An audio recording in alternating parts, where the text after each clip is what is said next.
Hello students, તો આજે આપણે પહેલા ચેપ્ટરનો બીજો લેક્ચર સ્ટાર્ટ કરવા જઈ રહ્યા છે. લાસ્ટ લેક્ચરની અંદર આપણે ડિસ્કસ કરી ચૂક્યા છે કે દ્રવ્ય જે છે, દ્રવ્ય એટલે શું છે, દ્રવ્યના એટલે કેટલા વર્ગીકરણ કરી શકાય છે.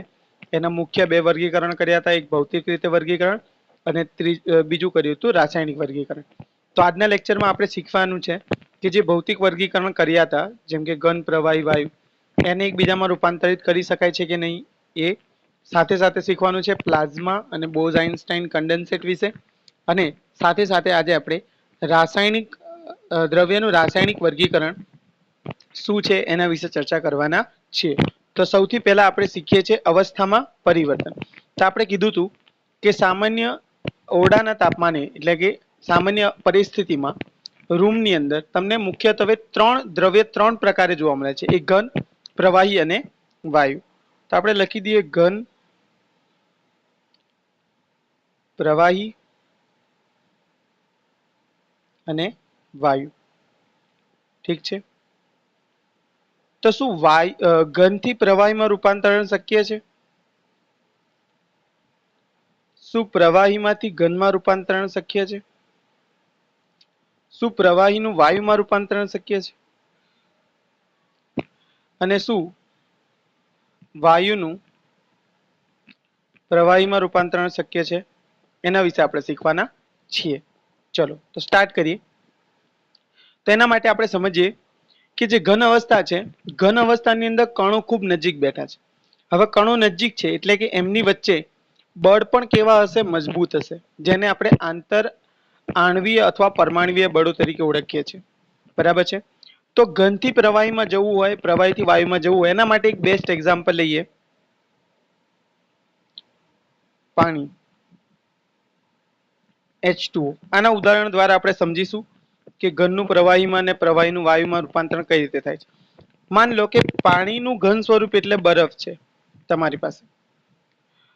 તો બરફ જે છે એ તમને ખબર છે કે આ એની ઘન અવસ્થા છે, સોલિડ. જો એનામાંથી તમારે પ્રવાહીમાં જવું હોય તો શું કરવું પડે?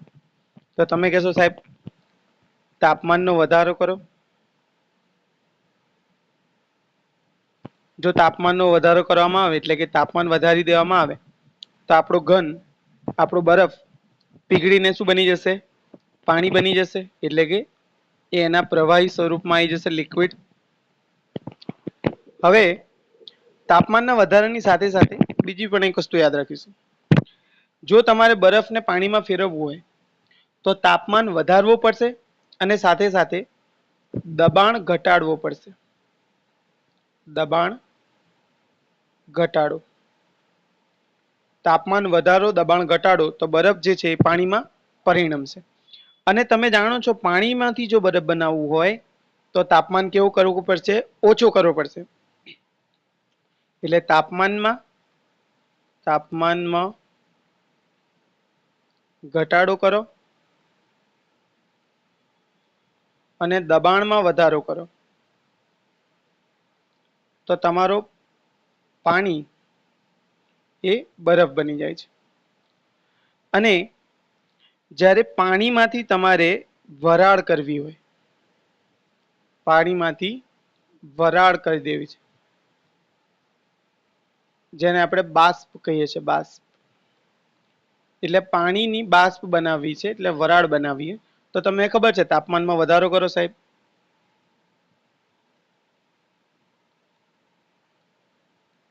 વધારો અને દબાણમાં ઘટાડો.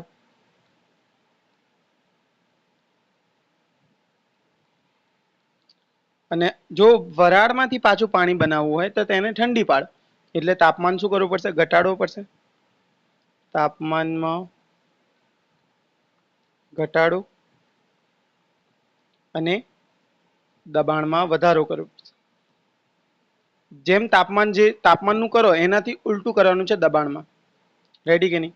તો મને ખબર પડી ગઈ કે જો પાણી બરફ હોય તો બરફમાંથી જો એને પ્રવાહી બનાવવું હોય, એટલે કે બરફ ઘન સ્વરૂપ છે, એમાંથી પ્રવાહીમાં જવું હોય તો તાપમાન વધારી દેવું પડે અને દબાણ ઘટાડી દેવું પડે.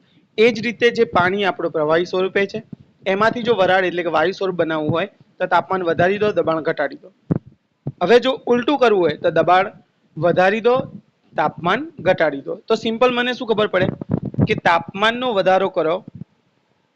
અહીંયા તાપમાન ટી લઉં છું, ટેમ્પરેચર ટી. તાપમાનમાં વધારો, દબાણમાં ઘટાડો કરશો તો ઘન શેમાં પરિણમે છે? પ્રવાહીમાં. તાપમાનમાં વધારો કરશો, દબાણમાં ઘટાડો કરશો, પ્રવાહી શેમાં જશે? વાયુમાં. અને જ્યારે તાપમાનમાં ઘટાડો કરશો, દબાણમાં વધારો કરશો, એટલે ઘન પ્રવાહી પાછું ઘન બની જશે. અને જ્યારે તાપમાનમાં ઘટાડો કરશો, દબાણમાં વધારો કરશો, તો વાયુ શેમાં પરિણમશે? પ્રવાહીમાં. તો ખબર પડી કે નહીં? એટલે જો ઘનથી પ્રવાહી જાઓ તો તાપમાન વધારો, પ્રવાહીથી વાયુ જાઓ તાપમાન વધારો અને દબાણ ઘટાડો. પણ જ્યારે વાયુથી પાછા આવો પ્રવાહીમાં, તાપમાન ઘટાડવો પડશે, ઠંડો પાડવો પડશે. એટલે તાપમાન ઘટાડો, દબાણ વધારો. એવી રીતે પ્રવાહીમાંથી ઘનમાં આવો તો તાપમાન ઘટાડો, દબાણ વધારો. હવે જે ઘનથી પ્રવાહી થવાની જે ઘટના છે, આ ઘટના ઘનથી પ્રવાહી થવાની જે ઘટના છે એને કહેવામાં આવે છે પ્રવાહીકરણ. પ્રવાહીકરણ અથવા જેને કહેવામાં આવે છે ગલન. બરોબર છે. પ્રવાહીમાંથી વાયુ બનાવવાની જે ઘટના છે એને કહેવામાં આવે છે બાષ્પીકરણ. બાષ્પીકરણ શું કહેવામાં આવે છે? બાષ્પીકરણ. વાયુમાંથી પાછો પ્રવાહી બનાવવાની જે ઘટના છે એને કહેવામાં આવે છે ઘનીકરણ. ઠારણ કહેવામાં આવે છે એને. વાયુમાંથી પ્રવાહી બનાવવાની જે ઘટના છે એને કહેવામાં આવે છે ઠારણ. અને પ્રવાહીમાંથી ઘન બનાવવાની જે ઘટના છે એને કહેવામાં આવે છે ઘનીકરણ. એને કહેવામાં આવે છે ઘનીકરણ. અને ઘનનું પ્રવાહીમાં, પ્રવાહીથી વાયુમાં જે રૂપાંતરણ થાય છે એની અંદર દબાણ આપણે એક એટીએમ માનીએ છીએ. એટીએમ શું છે? એકમ છે દબાણનો, જેને કહેવામાં આવે છે વાતાવરણીય દબાણ. વાતાવરણીય દબાણ. એક એટીએમ એટલે કે વાતાવરણીય દબાણ. અને તાપમાન જે છે એ દર વખતે અલગ અલગ આવશે. એટલે ઘનથી પ્રવાહી જ્યારે બન્યું, તમે જો વિચારો, તમે ઘન પદાર્થ કોઈ લીધો, આ દાખલા તરીકે મારી પાસે કોઈ ઘન પદાર્થ છે, એમાં કણો ખૂબ નજીક નજીક બેઠા છે. હવે એ ઘન પદાર્થની અંદર હું તાપમાન વધારી રહ્યો છું. તાપમાન વધાર્યો. હવે એક સમય એવો આવશે કે જે તાપમાન પર ઘન ઓગળીને પ્રવાહી બની જશે. એને કહેવામાં આવે છે ગલન બિંદુ. શું કહેવામાં આવે છે? ગલન બિંદુ. એવો તાપમાન જ્યાં ઘન પ્રવાહીમાં રૂપાંતરણ પામે. પ્રવાહી જે છે એ જ્યારે વાયુમાં રૂપાંતરણ પામશે, એક વાતાવરણીય દબાણ ઉપર જે તાપમાને પ્રવાહી વાયુમાં રૂપાંતરણ પામે એને કહેવામાં આવે છે ઉત્કલન બિંદુ. ઉત્કલન બિંદુ. ઉત્કલન બિંદુની વ્યાખ્યા આમ તો અલગ છે, પણ હાલ આપણા માટે એટલું યાદ રાખીશું કે એક નિશ્ચિત તાપમાન પર આપણો ઘન પ્રવાહીમાં પરિણમે છે, પ્રવાહી વાયુમાં પરિણમે છે. રેડી કે નહીં? તો જે ઘન પ્રવાહીમાં પરિણમશે એ બિંદુને આપણે ગલન બિંદુ કહીશું, અને પ્રવાહી વાયુમાં પરિણમશે એને ઉત્કલન બિંદુ કહીશું. હકીકતમાં તો ઉત્કલન બિંદુની વ્યાખ્યા થોડી અલગ છે કે એવો દબાણ જેની અંદર એનામાંથી બનતી બાષ્પ એની સપાટી પર જે દબાણ મારે છે, દબાણ લગાડે છે, એ દબાણ બાહ્ય દબાણના બરાબર થઈ જાય. એટલે કે બાષ્પનું દબાણ અને બાહ્યનું દબાણ સરખો થઈ જાય. પણ એ આપણે વધારે ડીપમાં નથી જતા, પણ હાલ એટલું યાદ રાખો, પ્રવાહી વાયુમાં જાય જે તાપમાને એને કહેવાય ઉત્કલન બિંદુ. ચલો, તો હવે આટલી ખબર પડી ગઈ. હવે શું સાહેબ ઘનથી ડાયરેક્ટ વાયુ બનવું શક્ય છે? તો હા, થઈ શકે છે. જ્યારે પદાર્થ, યાદ રાખીશું, જ્યારે પદાર્થ ઘન અવસ્થામાંથી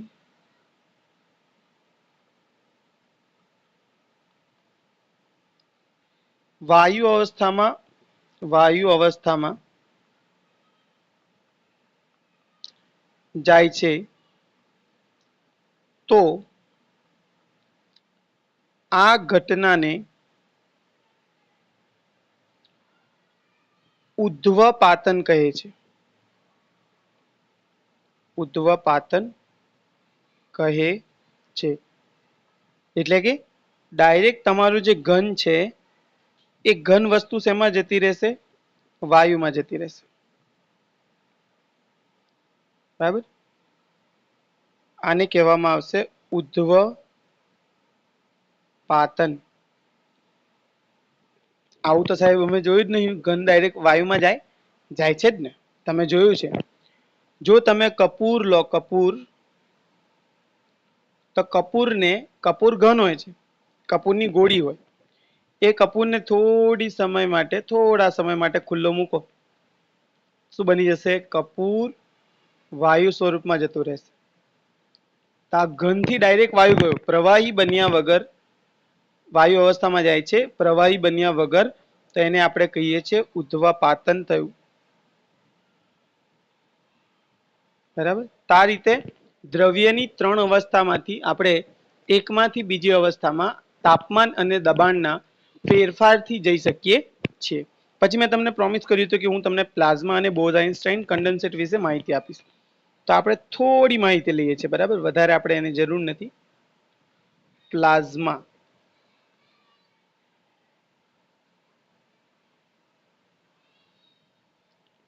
પ્લાઝ્મા છે દ્રવ્યની ચોથી અવસ્થા અથવા દ્રવ્યનો ચોથો પ્રકાર, ભૌતિક પ્રકાર. તો પ્લાઝ્મામાં શું હોય છે? તો પ્લાઝ્મા તે ખૂબ ઊંચા તાપમાને જોવા મળતી અવસ્થા છે.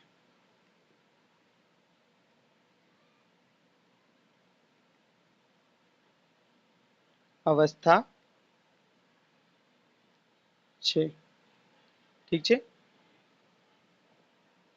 તે ખૂબ ઊંચા તાપમાને જોવા મળતી અવસ્થા છે.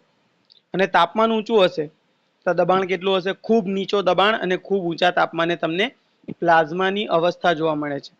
ખૂબ ઊંચા તાપમાને જોવા મળતી અવસ્થા છે. તેની અંદર વાત કરીએ તો તેમાં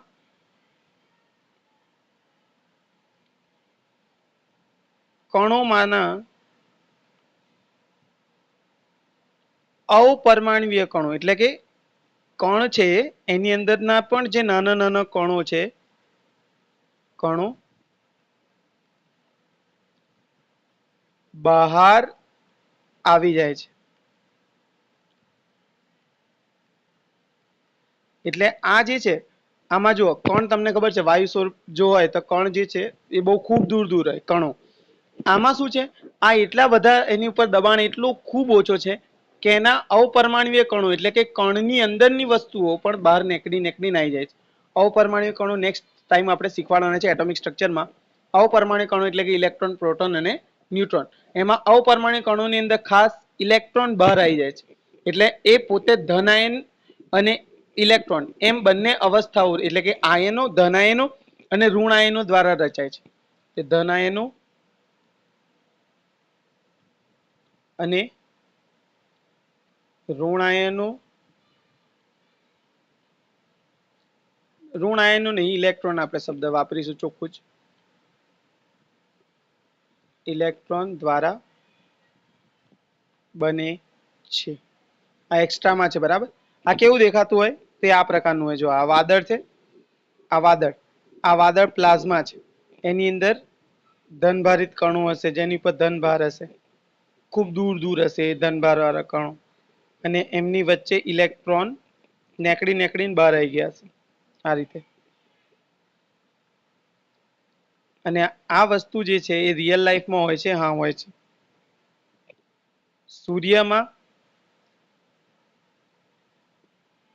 સૂર્યમાં દ્રવ્યની ચોથી અવસ્થા અસ્તિત્વમાં હોય છે. સૂર્યમાં દ્રવ્ય પ્લાઝ્મા સ્વરૂપે હોય છે. આપણો જે સૂર્ય છે એમાં તાપમાન ખૂબ વધારે છે તો ત્યાં આ ચોથી અवस्था છે। સૂર્યમાં દ્રવ્ય પ્લાઝ્મા સ્વરૂપે છે, જેના કારણે સૂર્ય આટલી ઘણા વર્ષોથી જલી રહ્યો છે, બરાબર। બીજી કોઈ જગ્યાએ છે, હા, તો વાતાવરણમાં ખૂબ ઊંચે તમે જાઓ તો ખૂબ ઊંચે દ્રવ્ય પ્લાઝ્મા સ્વરૂપે છે,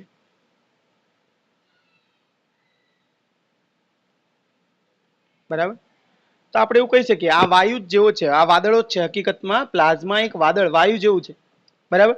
પણ એમાં કણો જે છે એની અંદર ધન આયનો અને ઇલેક્ટ્રોનથી બનેલો હોય છે। એની અંદર સૂર્યમાં જે છે એ દ્રવ્ય પ્લાઝ્મા સ્વરૂપે છે અને વાતાવરણમાં ખૂબ ઊંચે દ્રવ્ય પ્લાઝ્મા સ્વરૂપે હોય છે। ઘણી બધી વાયુઓ જે છે એમાંથી ઇલેક્ટ્રોન બહાર નીકળીને આવી રીતે રચના કરે છે। આના કારણે તમને જે વીજળીનો ઝબકારો દેખાય છે ને આના કારણે દેખાય છે, બરાબર। તો એ આપણે વધારે ડેપ્થમાં નહીં જતા। અને આ જે વસ્તુ કરાવું છું બકા, આ મતલબ કે એક્સ્ટ્રામાં છે, તમારા સિલેબસનો ભાગ નથી, એક્સ્ટ્રામાં છે, ખાલી સમજવા માટે છે આપણા માટે। બોઝ આઇન્સ્ટાઇન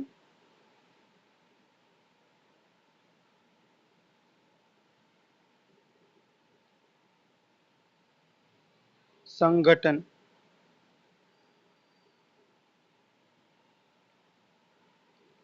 બોઝ આઇન્સ્ટાઇન સંઘટન એટલે કે ખૂબ નીચા તાપમાન અને ખૂબ ઊંચા તાપમાને જોવા મળે છે દ્રવ્યની આ અવસ્થા। તમે વિચારો, થોડો આઈડિયા આવી ગયો હશે। અહીંયા મેં કીધું હતું કે ખૂબ ઊંચા તાપમાને, એટલે તમને ખબર પડી ગઈ હશે કે આ વાયુ જેવું હશે। આમાં ખૂબ નીચો તાપમાન છે, એટલો નીચો કે ઘન કરતા પણ વધારે ઘન, એટલે જ કહેવામાં આવે છે સંઘટન, એટલે કે ખૂબ નજીક કણ છે, એટલે કે તેમાં કણો ખૂબ જ નજીક છે, ઘન કરતા પણ નજીક, ખૂબ જ નજીક છે, બરાબર। એને આપણે ખાલી ઇમેજિન કરી શકીએ કે આ રીતનું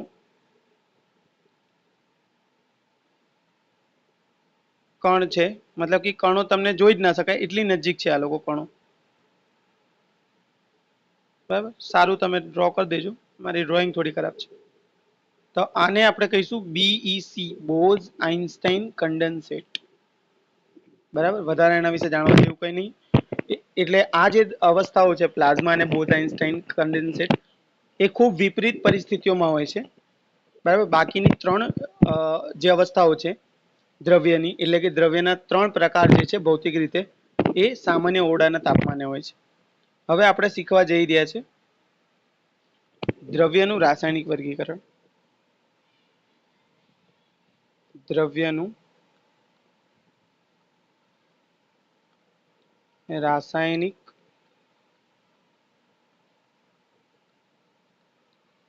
વર્ગીકરણ।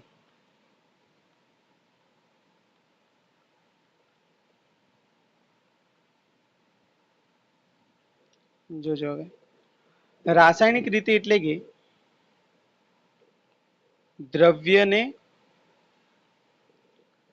તેની સંરચના ના આધારે વર્ગીકૃત કરવામાં આવે છે। ચલો સમજીએ।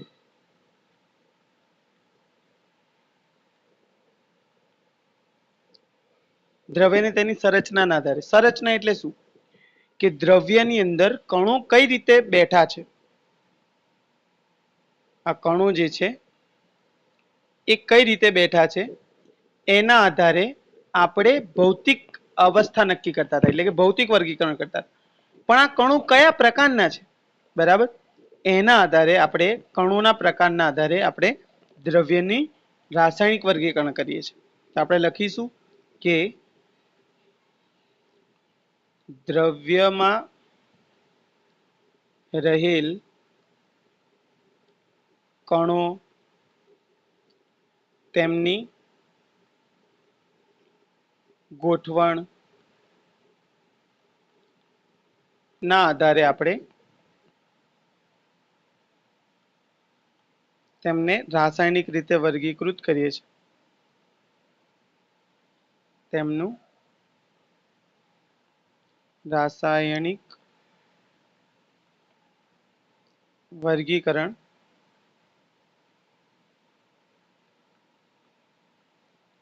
કરીએ છીએ. બરાબર. અહીંયા બે વસ્તુ આપણે મેટર કરે છે. અહીંયા આપણે દ્રવ્યના કણો કયા પ્રકારના છે એના પર ફોકસ કરીએ છીએ અને એ કણો બીજા કણો સાથે કયા પ્રપોર્શનમાં કયા સંમિશ્રણમાં છે, કેટલા માત્રામાં મિશ્રિત છે અથવા કેવી માત્રામાં ભેગા થયેલા છે એના પર ફોકસ કરીએ છીએ. બરાબર. તો દ્રવ્યનું રાસાયણિક વર્ગીકરણ આપણે સ્ટાર્ટ કરીએ છીએ. ચલો, તો દ્રવ્યનું રાસાયણિક વર્ગીકરણ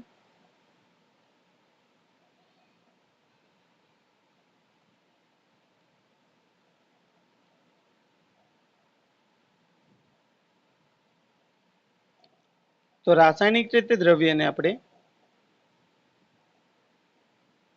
બે ભાગોમાં વહેંચીએ છીએ. રાસાયણિક રીતે દ્રવ્યને બે ભાગોમાં વહેંચીએ છીએ. એક તો શુદ્ધ પદાર્થ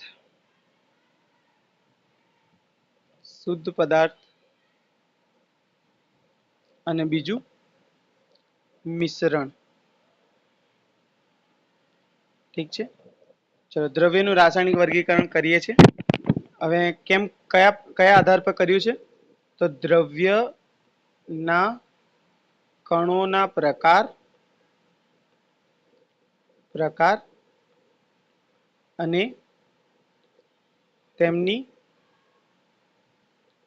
સંરચનાના આધારે કરી છે. સંરચના એટલે કે એકબીજા સાથે કેવી માત્રામાં જોડાયેલા છે, આધારે આપણે પ્રકાર પાડ્યા છે. ચાલો, શુદ્ધ પદાર્થ અને મિશ્રણ. શુદ્ધ પદાર્થ એટલે શું? શુદ્ધ પદાર્થ એટલે કે જે એક જ પ્રકારના પદાર્થ ધરાવે, જે એક જ પ્રકારનો પદાર્થ ધરાવે એને આપણે શુદ્ધ પદાર્થ કહીએ છીએ. મિશ્રણ એટલે કે એક કરતા વધુ અથવા બે કે તેથી વધુ, એવું લખીએ, બે કે તેથી વધુ, બે કે તેથી વધુ જુદા જુદા પ્રકારના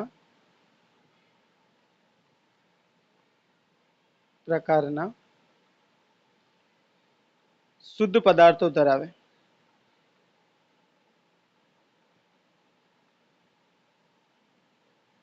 બરાબર છે. ચલો, જો એક જ પ્રકારનો પદાર્થ ધરાવતો હોય તેને આપણે શુદ્ધ પદાર્થ કહીશું અને એક કરતા વધુ પ્રકારનો પદાર્થ ધરાવતો હોય તેને શું કહીશું?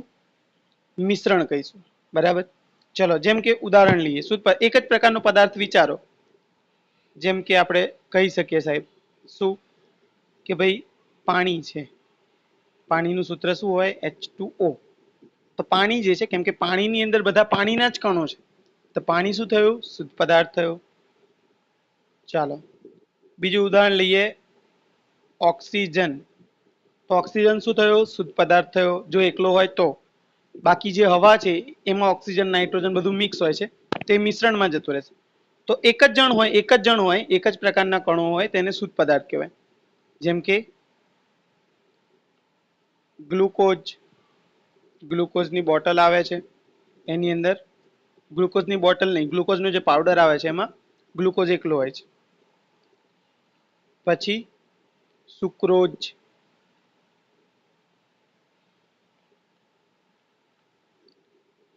પછી કાર્બન ડાયોક્સાઇડ એકલો હોય તો. પછી છઠ્ઠા નંબર પર આપણે લઈએ ફોસ્ફરસ P4, પછી લઈએ સલ્ફર S8. આ બધા શું છે?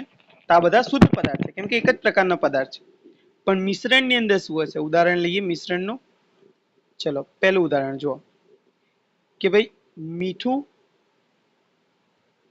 અને પાણી. આ મીઠું છે NaCl અને પાણી. તો પાણીમાં મીઠું ભેળવી દો, પાણીના અંદર પાણીના જ કણો હતા, મીઠાની અંદર ખાલી NaCl હશે, ભેગા થઈ ગયા. તો હવે બન્યો એ પદાર્થ શું કહેવાશે? મિશ્રણ કહેવાશે. બરાબર. રેતી વત્તા પાણી પછી હવા. હવા કેમ મિશ્રણ છે? કેમ કે હવાની અંદર O2, N2, આર્ગોન ને કાર્બન ડાયોક્સાઇડ ને કાર્બન મોનોક્સાઇડ ને બધી પ્રકારની વાયુઓ આવેલી છે. તો એક પ્રકારનો વાયુ હોય તો એને આપણે શુદ્ધ પદાર્થ કહેવાય, પણ આટલા બધા વાયુ ભેગા થઈ ગયા તો એને શું કહેવું પડશે? આપણે મિશ્રણ કહેવું પડશે. ચલો શુદ્ધ પદાર્થ જે છે, શુદ્ધ પદાર્થના પ્રકાર પડે છે પાછા, મિશ્રણના બી પડશે. શુદ્ધ પદાર્થના પ્રકાર પાડીએ તો શુદ્ધ પદાર્થની અંદર બે પ્રકારના પદાર્થ આવે.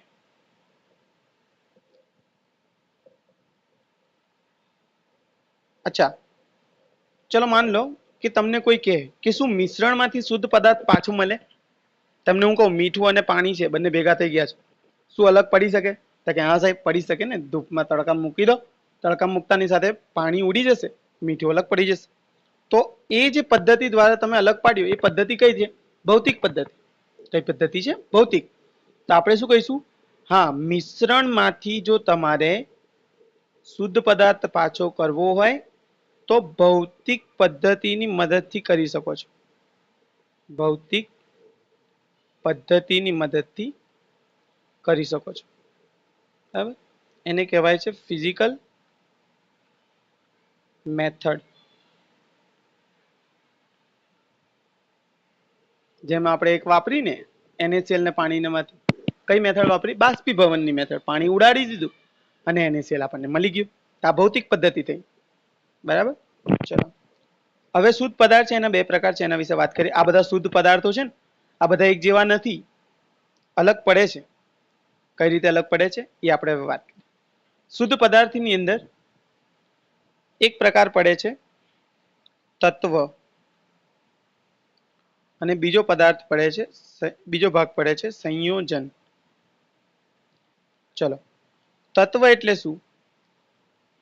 એવો શુદ્ધ પદાર્થ, એવો શુદ્ધ પદાર્થ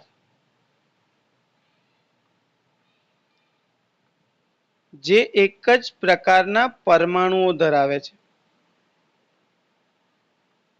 એક જ પ્રકારના પરમાણુઓ ધરાવે છે.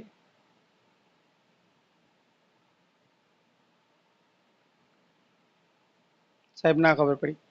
પરમાણુ એટલે કે? પરમાણુ એટલે કે તમે જાણો છો 1 થી 20 સુધીના 8મા ધોરણ સુધી આપણે પરમાણુઓ જાણતા હોઈએ છીએ. હાઇડ્રોજન છે, હિલિયમ છે, લિથિયમ છે, આ પરમાણુ. જ્યાં એક જ જેવા પદાર્થો, એક જ જેવા પરમાણુઓ ભેગા હોય એવા શુદ્ધ પદાર્થને આપણે તત્વ કહીશું. બરાબર. અને એવો શુદ્ધ પદાર્થ, એવો શુદ્ધ પદાર્થ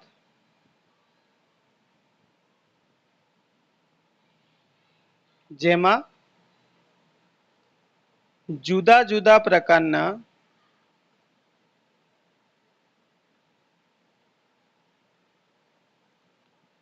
પરમાણુઓ નિશ્ચિત માત્રામાં જોડાય. શબ્દ પર ધ્યાન આપીશું. નિશ્ચિત માત્રામાં, નિશ્ચિતની અંદર આપણે અંડરલાઈન કરશું, નિશ્ચિત માત્રામાં જોડાય તેને આપણે સંયોજન કહીશું. સાહેબ ના ખબર પડી, હમણાં ખબર પડશે. ચલો વિચારો, શું વિચારો? શુદ્ધ પદાર્થની વાત કરી છે. શુદ્ધ પદાર્થનો મતલબ શું? એક જ પ્રકારનો પદાર્થ, જેમાં એક જ પ્રકારનું પદાર્થ છે. હવે એ પદાર્થની અંદર શું બધા પરમાણુ એક જેવા છે? જો એક જેવા છે તો આપણે શું કહીશું? એ શુદ્ધ પદાર્થ તત્વ છે. શુદ્ધ પદાર્થની વાત થાય છે જો એમાં પરમાણુ સરખા, તત્વ. જો પરમાણુ જુદા જુદા, એને કહીશું સંયોજન. ચલો ઉદાહરણ લઈએ તો આનું ઉદાહરણથી સમજીએ. જો ધ્યાન, અહીંયા H2O દેખાય છે. સાહેબ આ તો 2 હાઇડ્રોજન અને 1 ઓક્સિજન કહે છે. તો 2 હાઇડ્રોજન અને 1 ઓક્સિજન શું એક જ પ્રકારના પરમાણુ છે? ના સાહેબ, હાઇડ્રોજન તો અલગ પરમાણુ છે, ઓક્સિજન તો અલગ પરમાણુ છે. એનો મતલબ કે આ શું છે? તો કે આ તો સંયોજન થઈ ગયું સાહેબ. છે સિમ્પલ. ચલો ઉપર જો અહીંયા લખ્યો છે O2, 2 જણ છે પણ કોણ છે? ઓક્સિજન. તો બંને ઓક્સિજનના જ પરમાણુ છે, તેને આપણે શું કહીશું? આ બની ગયો મારો તત્વ. ચલો આ જો C6H12O6 દેખાય છે, કાર્બન, હાઇડ્રોજન અને ઓક્સિજન. કાર્બન, હાઇડ્રોજન અને ઓક્સિજન. એનો મતલબ કે આમાં તો 3 જણ થઈ ગયા સાહેબ.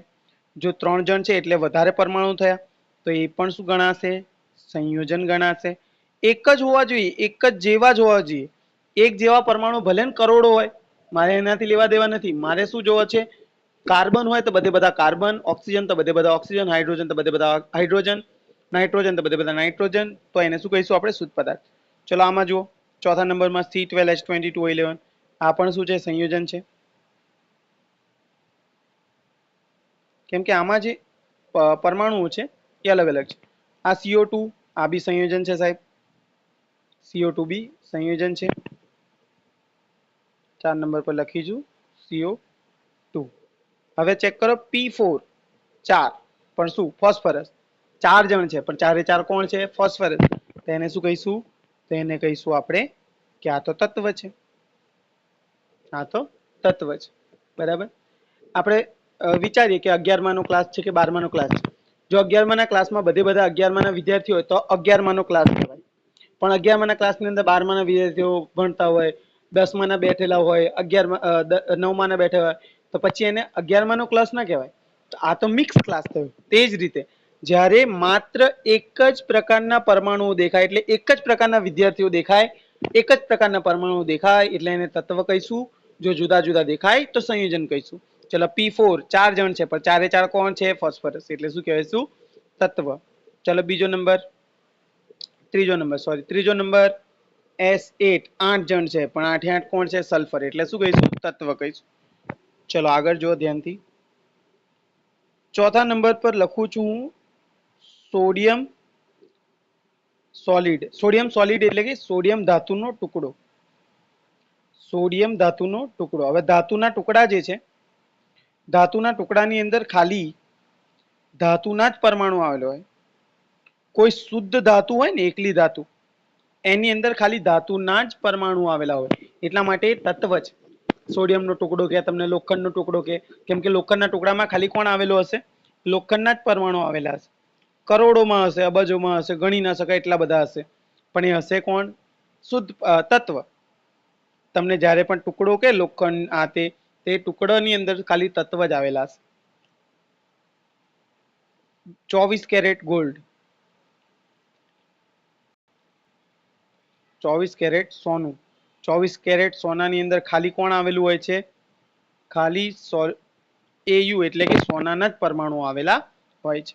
ચલો બીજી વસ્તુ, સંયોજનમાંથી તત્વ છૂટો પડી શકાય? સંયોજનમાંથી તત્વ છૂટો પાડી શકાય? હા, પાડી શકાય. સાહેબ કઈ રીતે પાડી? તો તમે 10મા ધોરણમાં એક પ્રક્રિયા કરાવતા. કઈ પ્રક્રિયા કરાવતા? કે સાહેબ મેગ્નેશિયમ ધાતુનો ટુકડો આપણે HCl માં નાખીએ. ઝીંક લેતા હતા આપણે ત્યાં, યાદ હોય તો. ઝીંક ધાતુનો ટુકડો HCl માં નાખતા હતા તો શું કરતા હતા? આપણને ZnCl2 મળતું હતું. વત્તામાં શું મળતું હતું? H2 વાયુ મળતું હતું. આ સંયોજન છે? છે. સાહેબ આ સંયોજન, આ તત્વ છે. આ તત્વ છે, આ સંયોજન છે. આ સંયોજન બન્યું. આ શું બન્યું? તત્વ. ઝીંક સોલિડ, ઝીંક ધાતુનો ટુકડો શું કહેવાય? તત્વ કહેવાય બકા. H2 વાયુની અંદર 2 હાઇડ્રોજન, 2 છે તો હાઇડ્રોજન. એટલે આ શું બન્યું? તત્વ. શું ખબર પડી સાહેબ? આપણે તત્વ સંયોજનમાંથી તત્વ બનાવી શકીએ છીએ, પણ એના માટે શું કરાવવું પડશે? કેમિકલ પ્રક્રિયા, રાસાયણિક પ્રક્રિયા, કેમિકલ રિએક્શન. એનું મતલબ સંયોજનમાંથી તત્વ અને તત્વમાંથી સંયોજન બનાવી શકાય. કઈ મેથડની મદદથી? તો આપણે એ કરી શકીએ છીએ કેમિકલ મેથડ અથવા રાસાયણિક પ્રક્રિયા દ્વારા. રાસાયણિક પ્રક્રિયા દ્વારા, રાસાયણિક પ્રક્રિયા દ્વારા તત્વનું સંયોજન અને સંયોજનમાં તત્વનું રૂપાંતરણ શક્ય છે. ચલો હવે એક અલગથી એક ટોપિક લઈએ આપણે, અણુ. આમ તો 9મા ધોરણમાં તમે શીખ્યા જ છો, પણ આપણે અલગથી થોડું શીખવાડી દઈએ. અણુ શું છે? જો, બે કે તેથી વધુ પરમાણુના સમૂહને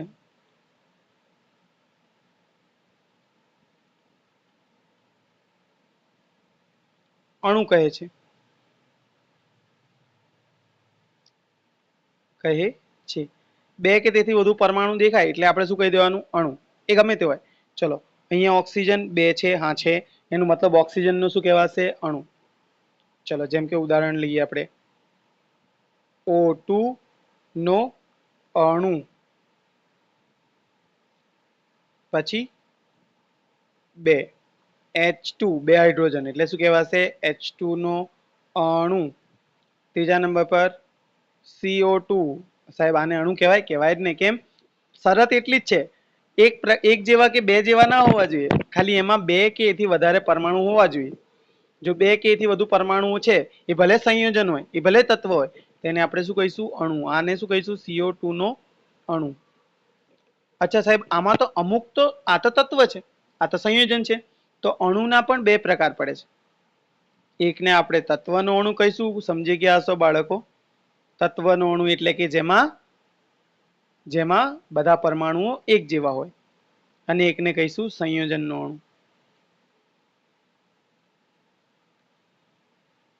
એકને કહીશું સંયોજનનો અણુ. તત્વના અણુની અંદર બે કે તેથી વધુ સમાન પ્રકારના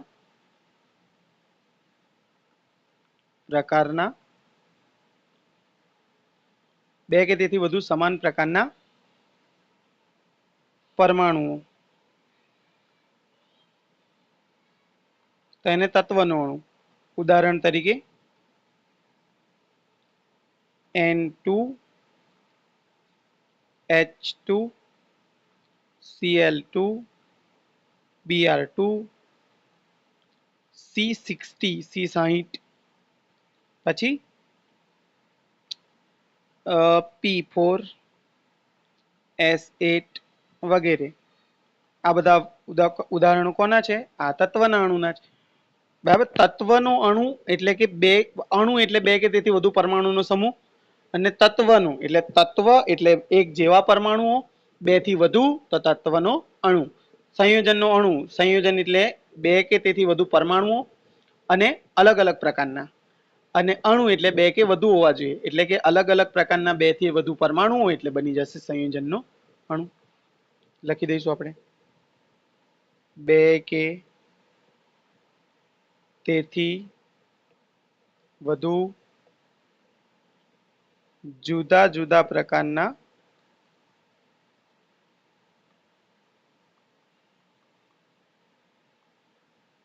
પરમાણુઓ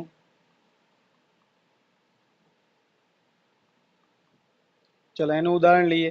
જો આમાં બધા એક જેવા જ છે, જો દેખાય છે, બે છે, બે છે, બે છે, બે છે, આ 60 છે, પણ છે તે એક જેવા, પણ ઓની અંદર શું હશે? તો ઓની અંદર અલગ હશે. કઈ રીતે? જો ઉદાહરણ CO2 H2O બરાબર. એને કામ કરીએ, લઈએ CO કાર્બન મોનોક્સાઇડ CO, પછી લઈએ C2H6 ઇથેન, C4H10, પછી લઈએ આપણે, જુદા જુદા હોવા જોઈએ, ગમે તેટલા હોય તો એને સંયોજનનો અણુ કહીશું. C6H12O6, C12H22O11, આ બધા સંયોજનના અણુ છે. બરાબર. ચલો આપણે અણુની વાત કરી, હવે આપણે મિશ્રણની વાત કરીશું. તત્વ અને સંયોજનમાં તમે સમજી ગયા છો. તત્વ એટલે કે એક જ પ્રકારના પરમાણુથી બનેલો હોય. બરાબર. પરમાણુ શું એ બી આપણે સમજાવી દઈએ. અણુ તો સમજી ગયા છો. પરમાણુ આપણે પહેલા સમજી લઈએ. પરમાણુ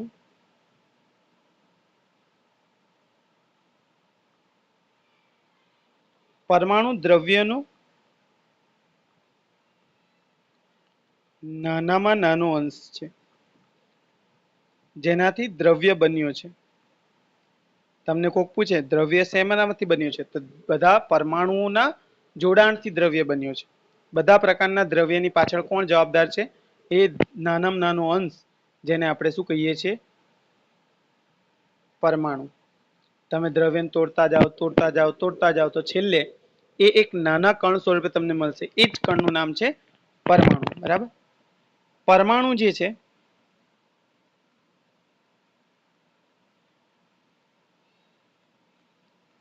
તત્વ તરીકે, પરમાણુને તત્વ તરીકે ઓળખવામાં આવે છે.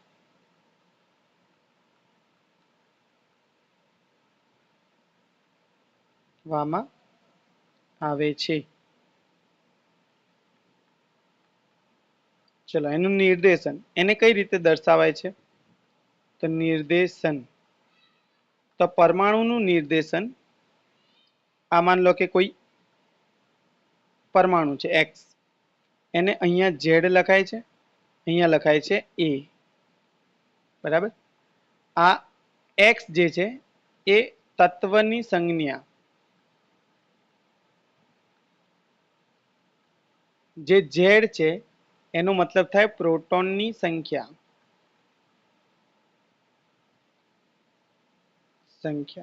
બરાબર. અને એ જે છે એ છે પ્રોટોન વત્તા ન્યુટ્રોનની સંખ્યા. હવે આ સાહેબ પ્રોટોન ન્યુટ્રોન બધું શું છે? તો આપણો જે પરમાણુ છે એનાથી દ્રવ્ય બને છે, અને જે પરમાણુ છે એ જેનાથી બને છે એ મુખ્ય 3 અવપરમાણવીય કણો છે. બરાબર. તો પરમાણુ અવપરમાણવીય કણો દ્વારા બને છે. અવપરમાણવીય કણો દ્વારા બને છે.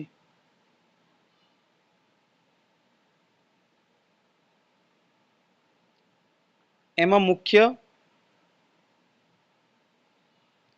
3 છે, જેના વિશે આપણે ડેપ્થમાં ભણવાના છે બીજા ચેપ્ટરમાં. એક છે પ્રોટોન, બીજો છે ન્યુટ્રોન, અને ત્રીજો છે ઇલેક્ટ્રોન.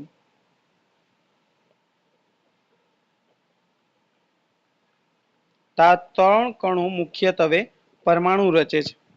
બરાબર. એમાં જે પ્રોટોનની સંખ્યા છે એને આપણે અહીંયા ઝેડ તરીકે દર્શાવીએ. એને બીજી રીતે આપણે પરમાણવીય ક્રમાંક કહીએ છીએ.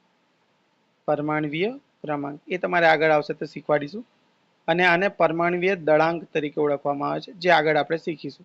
તો પરમાણુ દ્વારા બધું રચાય છે. જો પરમાણુથી અણુ બનશે, અણુથી સંયોજન બનશે, સંયોજનથી જ્યારે એક જ પ્રકારના હશે તો તત્વ બનશે, અલગ અલગ પ્રકારના હશે તો મિશ્રણ બનશે, અને મિશ્રણો ભેગા થશે એટલે પાછું મોટો થઈને તમારો દ્રવ્ય ઉભો થશે. તો આ રીતે બધું જ જે છે મુખ્ય પરમાણુથી બને છે.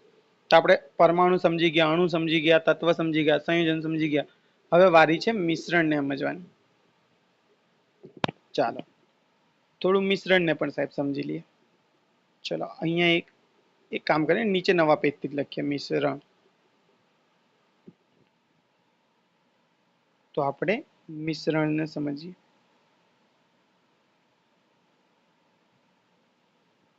હવે જો મિશ્રણ મેં લીધું હતું ઉપર, તમને યાદ હોય તો, કે પાણીના અંદર મીઠું ભેળવી દો. મીઠો એક શુદ્ધ પદાર્થ છે, પાણી શુદ્ધ પદાર્થ છે, એટલે આ બની ગયું મિશ્રણ.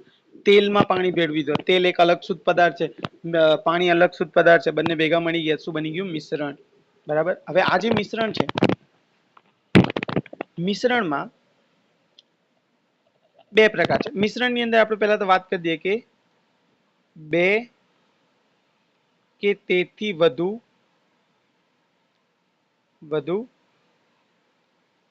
શુદ્ધ પદાર્થના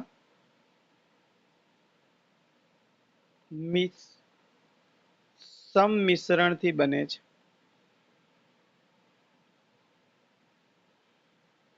એટલે ભેગા કરવાથી બને છે, એને મિશ્રણ કહેવામાં આવે છે. ચલો, મિશ્રણની અંદર બે પ્રકાર છે મિશ્રણના. એકને આપણે કહીએ છીએ સમાંગ મિશ્રણ, સમાંગ મિશ્રણ, અને બીજાને કહેવામાં આવે છે વિસમાંગ મિશ્રણ.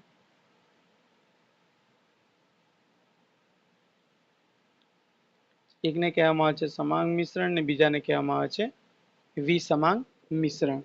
ચલો, સમાંગ અને વિસમાંગ મિશ્રણને સમજીએ. તો સાહેબ આપણે વાત કરી હતી કે પાણીની અંદર મીઠું નાખો તો મિશ્રણ બને.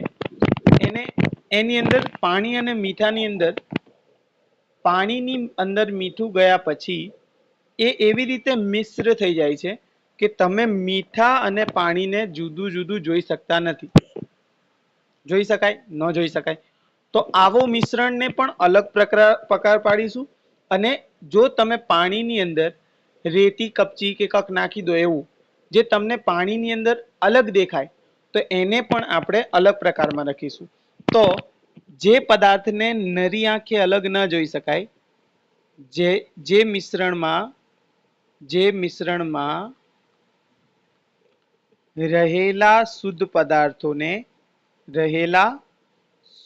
પદાર્થોને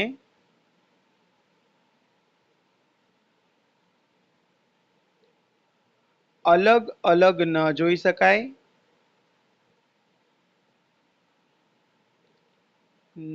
શકાય,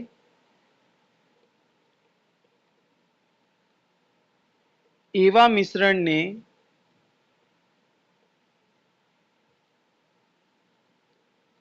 સમાંગ મિશ્રણ કહે છે. જેમાં પદાર્થો એવા ભેગા થઈ ગયા છે નરી આંખે અલગ ના જોઈ શકાય, એને સમાંગ મિશ્રણ કહે છે. બરાબર? એની અંદર જો સમાંગ મિશ્રણ કેમ સમાંગ મિશ્રણ કહેવાય છે? તો નંબર 1, એને નરી આંખે જુદા જોઈ શકાતા નથી. બીજું, અલગ અલગ ન જોઈ શકાય નરી આંખે એટલે ખુલ્લી આંખે તમે એને જુદા ના જોઈ શકો. બીજું, તેમાં ઉપરથી નીચે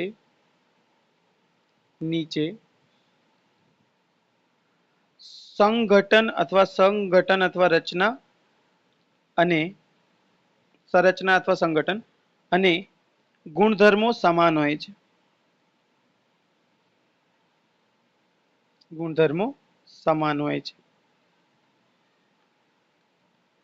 ના ખબર પડી? ચલો સમજીએ, ઉદાહરણથી સમજીએ.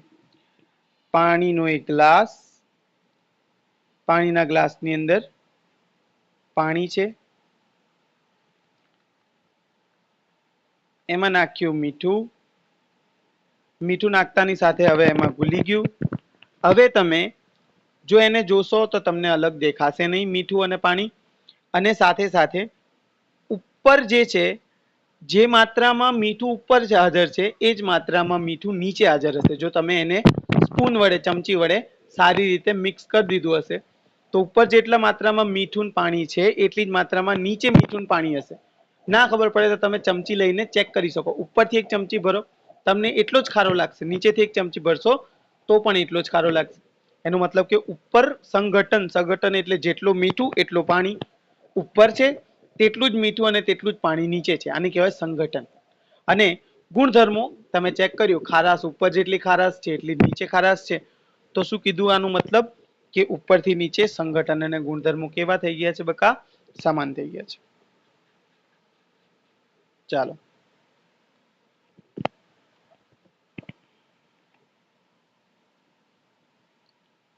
જે આપણો સમાંગ મિશ્રણ છે, મિશ્રણને દ્રાવણ કહેવામાં આવે છે. સમાંગ મિશ્રણને શું કહેવામાં આવે છે? દ્રાવણ કહે છે. જ્યારે પણ સમાંગ મિશ્રણ હશે તો તમે એને દ્રાવણ કહી શકો છો. વિસમાંગ મિશ્રણની આપણે વાત કરીએ તો જે નરી આંખે અલગ જોઈ શકાય એને શું કહીશું? વિસમાંગ મિશ્રણ. એટલે જે નરી આંખે અલગ જોઈ શકાય. એટલે કોને? તેમાં રહેલા શુદ્ધ પદાર્થોને. તેમાં રહેલ શુદ્ધ પદાર્થોને એને આપણે શું કહીશું? વિસમાંગ મિશ્રણ. તેમાં સંઘટન અને ગુણધર્મો ઉપરથી નીચે સમાન હોતા નથી. ઉપરથી નીચે સુધી સમાન હોતા નથી. સમજીએ કઈ રીતે?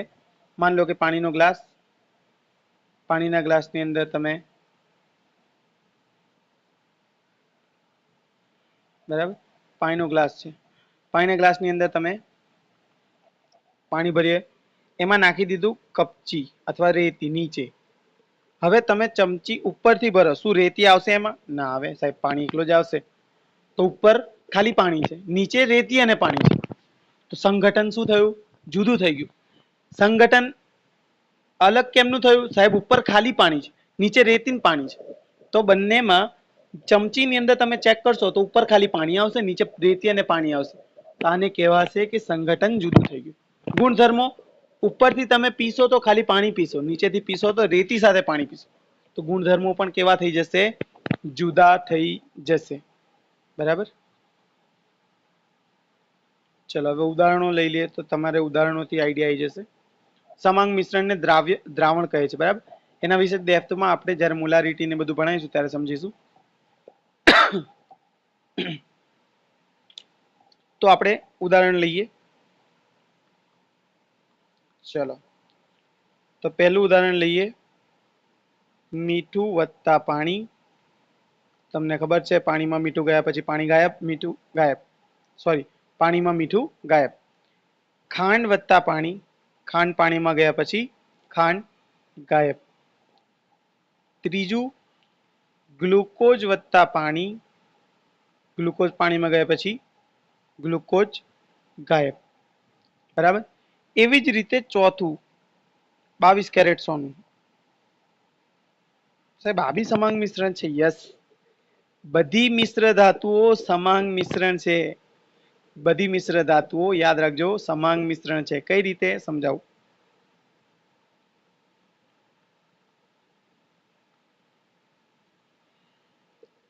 અને બધી મિશ્ર ધાતુઓને ઘન દ્રાવણ કહેવામાં આવે છે. જો મિશ્ર ધાતુ શું છે? તો એવું મિશ્રણ કે જેની અંદર ધાતુઓ મિક્સ થઈ જાય. બરાબર. પણ મિશ્ર થયા પછી એના ગુણધર્મો ઉપરથી નીચે કેવા રહે છે? સમાન રહે છે. શું એને અલગ જોઈ શકાય છે? દાખલા તરીકે લોખંડની એક મિશ્ર ધાતુ છે, કાર્બન, ક્રોમિયમ, નિકલ બધું ભેગું કરીને આપણે સ્ટેનલેસ સ્ટીલ બનાવીએ છીએ. સ્ટીલ અને સ્ટેનલેસ સ્ટીલ બે મિશ્ર ધાતુઓ છે.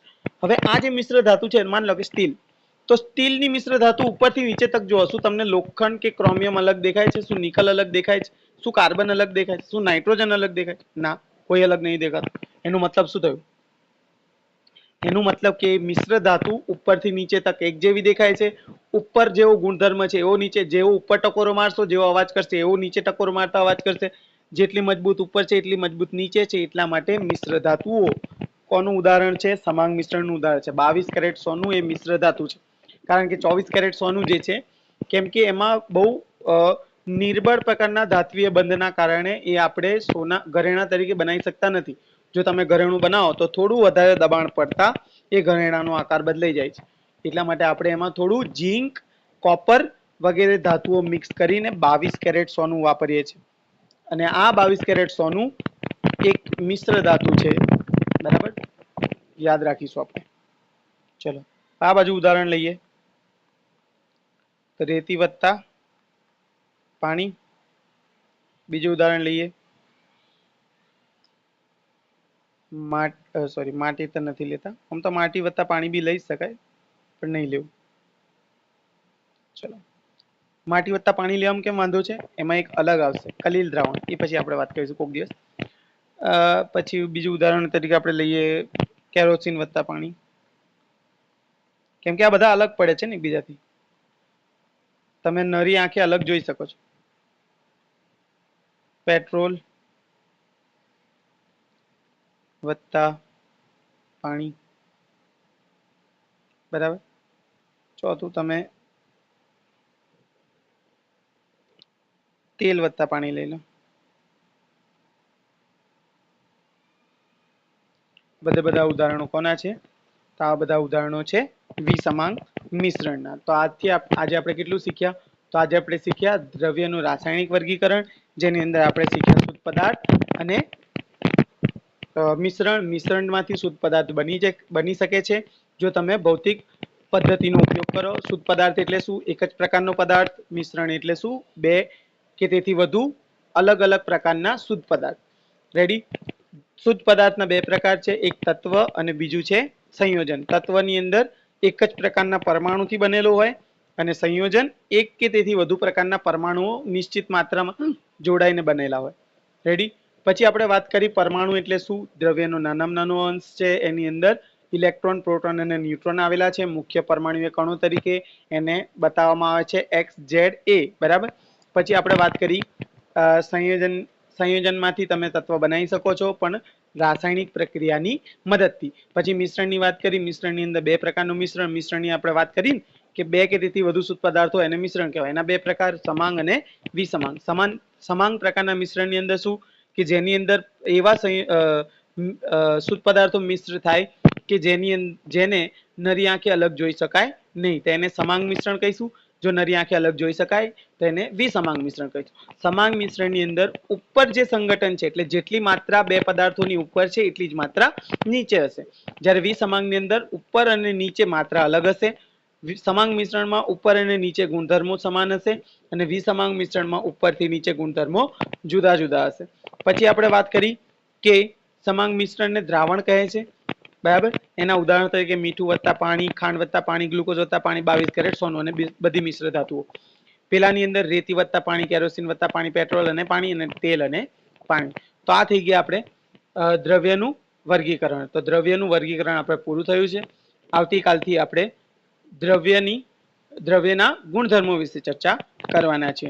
તો મળીએ નેક્સ્ટ વિડિયો લેક્ચરની અંદર. જો આ વિડિયો લેક્ચર જો સારો લાગ્યો હોય તો ચેનલને સબસ્ક્રાઇબ કરી દેજો, બરાબર. મળીએ.